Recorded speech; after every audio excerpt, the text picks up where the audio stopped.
સ્થાનિક સ્વરાજ્યની ચૂંટણીની તૈયારીઓ જે ચાલી રહી છે તેના ભાગરૂપે તાપી જિલ્લામાં વિવિધ પ્રકારની કામગીરીઓ સ્પેશિયલ ડ્રાઈવના ભાગરૂપે કરવામાં આવે છે. ખાસ કરીને કહું તો જિલ્લા ખાતે 245 જેટલા હથિયારો લાઇસન્સવાળાને જે હતા એ તમામ હથિયારો એને જમા કરવામાં આવ્યા છે. એક્સેપ્શનલ રીતે જેને મુક્તિ આપી છે 29 જેટલા હથિયારો છે જેને મુક્તિ આપવામાં આવી છે. આ સિવાયના તમામ હથિયાર કબજે કરવામાં આવેલા છે, જમા કર્યા છે.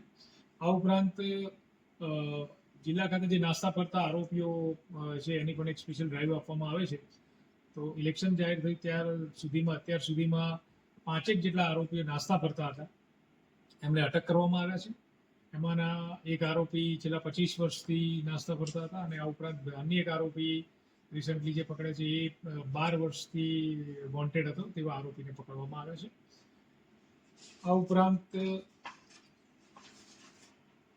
જિલ્લામાં કાયદો અને વ્યવસ્થાની પરિસ્થિતિ જળવાઈ રહે તે માટે ઇલેક્શન દરમિયાન અટકાયતી પગલાંની વિશેષ કામગીરી કરવામાં આવે છે. ચૂંટણી જાહેર થઈ ત્યારથી અત્યાર સુધી લગભગ 1584 જેટલા અટકાયતી પગલાં આજ દિન સુધી લેવામાં આવેલા છે. જેમાં અટકાયતી પગલાંની સાથે સાથે એમાં પ્રોહિતાણુના ઉપરાંત તડીપાર, પાસા એવા વિવિધ પ્રકારના અટકાયતી પગલાઓ લેવામાં આવેલા છે.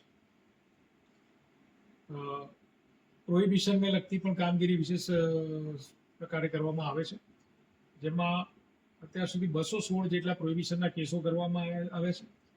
તમામ પ્રકારના લિસ્ટેડ બુટલેગરો ઉપર અવારનવાર રેડોનું પ્રમાણ ચાલુ રાખવામાં આવેલું છે અને સતત રેડોની પ્રક્રિયા ચાલુ છે. આ ઉપરાંત ચેકપોસ્ટની વાત કરું તો 7 જેટલી આંતરરાજ્ય ચેકપોસ્ટ છે અને 3 ઇન્ટર ડિસ્ટ્રિક્ટ ચેકપોસ્ટ છે. આ તમામ ચેકપોસ્ટો ઉપર અસરકારક રીતે ચૂંટણીલક્ષી વાહન ચેકિંગને કરવામાં આવે છે. આ ઉપરાંત ઇન્ટરસ્ટેટ બોર્ડર મહારાષ્ટ્ર રાજ્ય સાથે તાપી જિલ્લાની બોર્ડર અડે છે તો ઇન્ટરસ્ટેટ મિટિંગ પણ કરવામાં આવી છે અને તેમાં ચેકપોસ્ટને લગતા ઉપરાંત વોન્ટેડ આરોપીઓને લગતી પણ માહિતીની ચર્ચા કરવામાં આવી છે અને તે પ્રમાણે ચૂંટણીલક્ષી કામગીરી કરવામાં આવે છે.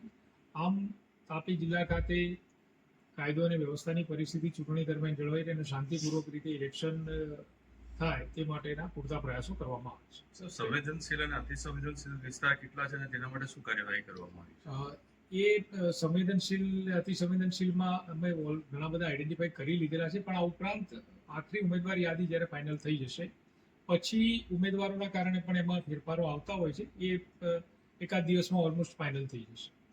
તેની વિઝિટો પણ અમે કરી રહ્યા છીએ.